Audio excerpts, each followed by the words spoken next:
Hi, my name is Rachel Wright, and I like to make stuff.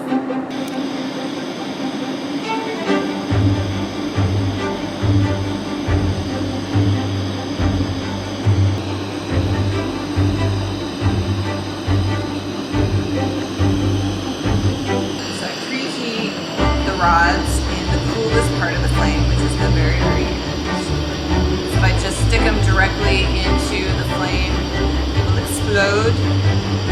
Most glass does not respond well to thermal shock. The trick about lamp working is you have to keep both hands moving at once and kind of be aware of what's happening with both hands at the same time. So I'm just doing a gather now. I'm just letting the glass kind of melt on itself. And then I'm going to put in like little lines. You know, like you see in caterpillar bodies, how they have like little tiny segments.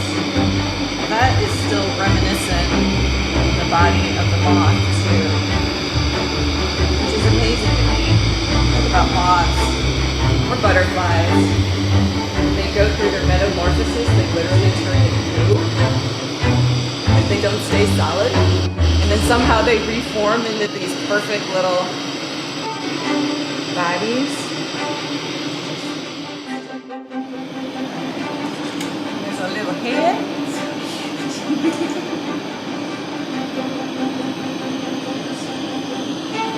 So, nature is obviously really important. A big inspiration for you. Where else do you draw inspiration from? Traveling. I love going places, and not always to natural places, all the natural scenic places, but that is a large part of my recent travels for sure.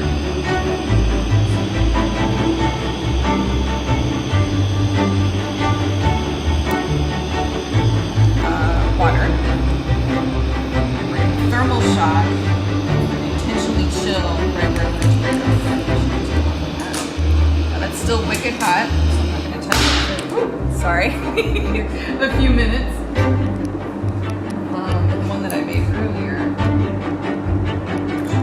I was wondering how long it was. Not too long. It's still a little tiny bit more, but you see how the end is like really broken? So I would take that over to the belt sander and shape it. Get it so that it fits right. There we go. There's some more in there. This is that stealth bomber there. Stealth bomber. Yeah. And then these are some of the stencils. So this one, this is another of the underwings. It's a larger one. I can pull that out for you too. But I have 4 different colors for it. You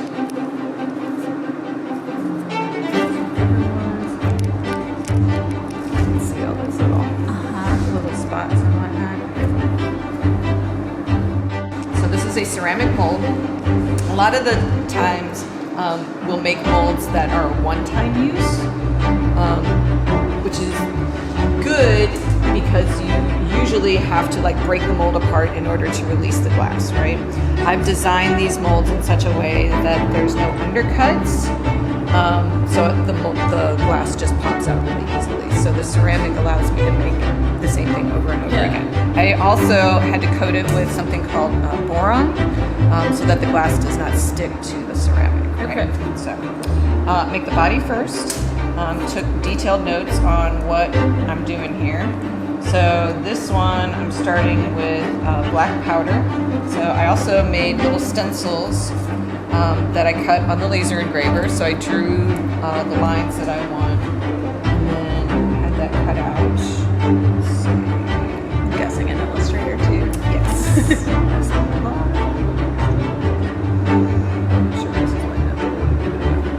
I take my color. This one is just black. I'm going to do the black first, and my little tiny baby sifter.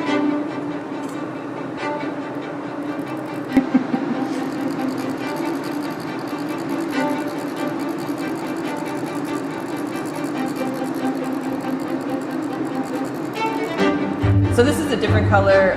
This is carnelian.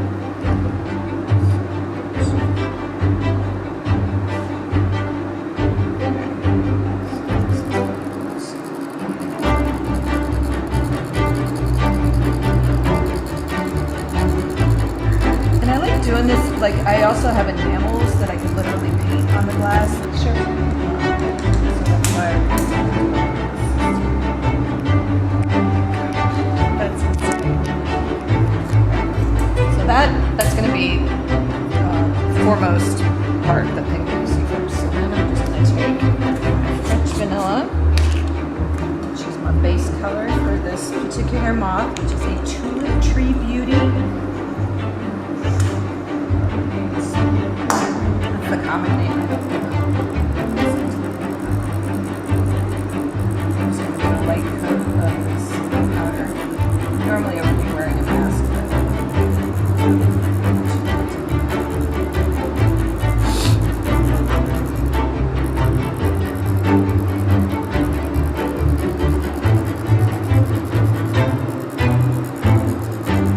also a lot of times I'll go in with like a little paintbrush and just remove little bobos or push things around a little bit.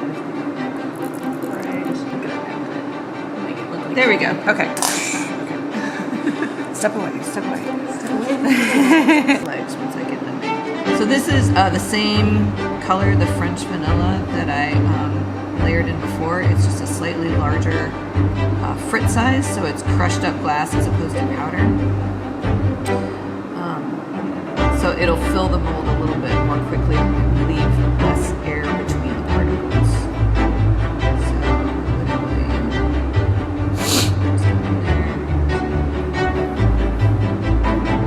this particular moth is a little more straightforward. Some of them, under wings are really hard because I have to partition off like the forewing from the hind wing because they're different color schemes and they're way more time. Film form glass that I do.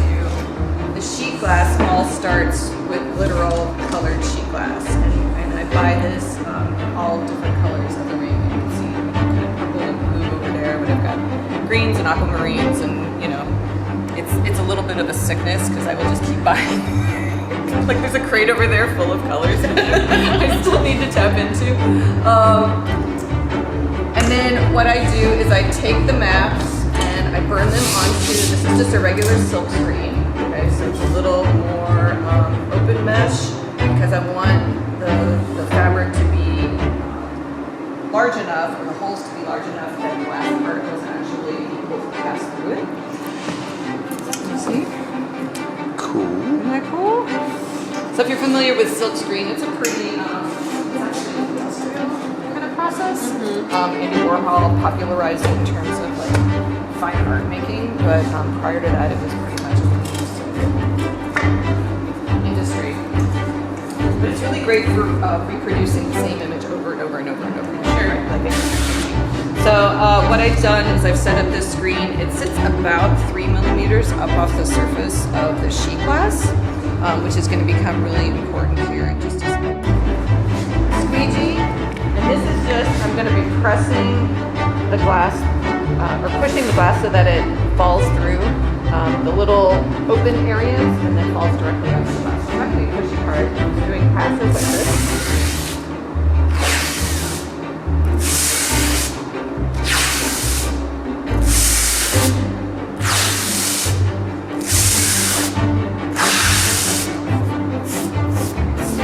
This is the fun part.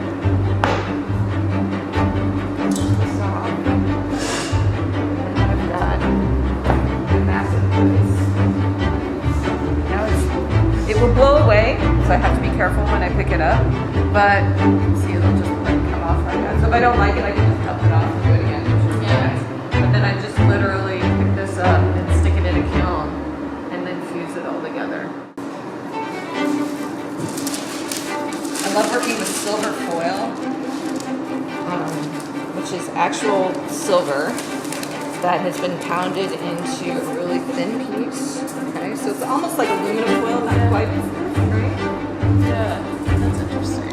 And then I just layer it between two pieces of paper and then take a pair of really sharp scissors and cut it out. And then those are my rivers. So you can see here, all of this is silver foil. Right? And then all of these little kind of cloudy areas, you see how it's like there's a little bit of a color halo around the silver foil? These I do a lot of experimenting with different colors, and each color is made up of different mineral oxides. And the mineral oxides in some of these colors is sulfur, which reacts with the silver and creates silver sulfide. And so that third color, that dark brown here, that darker brown here, and some of my other pieces, there are other color reactions. So that's what all of these are from special silver sauce that I kind of make up. Factory paper, the second firing, when I pick it up, it has like this topography. Interesting. This one you can really see Yeah, the levels of the indentions. Yeah. too. Yeah. Do you have a spot you can? Gonna lift up a little bit so you can see the layers of it. So this would have been around, like this is one of the rivers.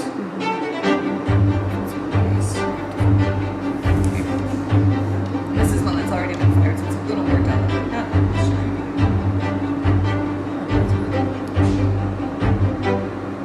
Are any of your students working on stuff like this, or is this your own specialty?